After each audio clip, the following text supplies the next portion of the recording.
आहे की मुंबई उपनगरामधल्या सोफिटेल हॉटेलमध्ये मुख्यमंत्री फडणवीस आणि आदित्य ठाकरे एकत्र आहेत। तर संध्याकाळी 5:45 वाजल्यापासून आदित्य ठाकरे या ठिकाणी आहेत आणि या मुख्यमंत्री देवेंद्र फडणवीस हे काही वेळापूर्वीच सोफिटेल हॉटेलमध्ये सुद्धा पोहोचलेले आहेत। आता जगडीची सर्वात मोठी आणि महत्त्वाची बातमी आपण पाहताय।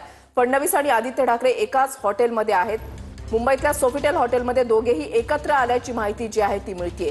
गेल्या काही दिवसांपासून चर्चा सुरू झालेल्या आहेत। एकीकडे आपण पाहिलेलं आहे की मुख्यमंत्री देवेंद्र फडणवीसांनी खुली ऑफरच उद्धव ठाकरेंना दिलेली होती की तुम्ही या ठिकाणी येऊ शकता आणि त्याच्यानंतर आदित्य ठाकरे यांनी सुद्धा विधिमंडळाच्या आवारामध्ये फडणवीसांची समोरच्या वेळेला भेट झालेली होती। त्यावेळेला त्यांनी असं म्हटलेलं होतं की मी तुमच्या स्वागतासाठीच या ठिकाणी उभा आहे आणि त्यावेळेला देवेंद्र फडणवीसांनी मिश्किलपणे त्यावर हास्य जे आहे ते केलेलं होतं आणि मात्र त्याच्यानंतर विधिमंडळाचं अधिवेशन सुरू असतानाच फडणवीस आणि उद्धव ठाकरे यांची भेट झालेली होती विधिमंडळाच्या परिसरामध्येच आणि त्याच्यानंतर आताच्या घडीची सर्वात महत्त्वाची आणि मोठी बातमी ती म्हणजे पाहतोय आपण ती म्हणजे देवेंद्र फडणवीस आणि आदित्य ठाकरे हे एकाच हॉटेलमध्ये जे आहेत ते एकत्र आहेत।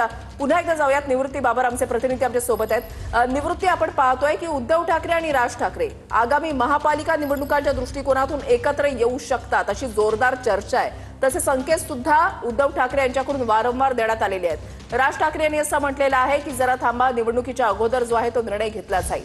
असं चित्र असताना एकीकडे आदित्य ठाकरे आणि आता देवेंद्र फडणवीस हे भेटतायत। 2 दिवसांपूर्वी उद्धव ठाकरे आणि देवेंद्र फडणवीस यांची भेट झालेली होती, बैठक झालेली होती। काय सूचित होतंय, या सर्व घडामोडींमधून काय समोर येतंय? आपण पाहतोय की गेल्या अनेक महिन्यांपासून खरं तर दोन्ही भाऊ एकत्र येण्याच्या चर्चा वारंवार सुरू असल्याचं पाहायला